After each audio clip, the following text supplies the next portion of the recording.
Hey guys, in this video, I will show you how to fix this Epic Games account is already linked to a different social club account. Alright, let's begin. To fix this, let's try the first method. This error often happens because you entered the wrong email in Rockstar Games.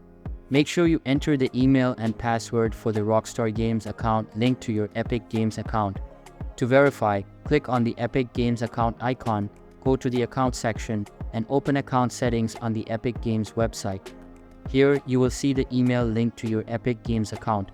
Use this same email to log into Rockstar Games. If the first method does not work, try the second one. Visit the Rockstar support website and choose Account Support, then select Social Club Account and Account Linking.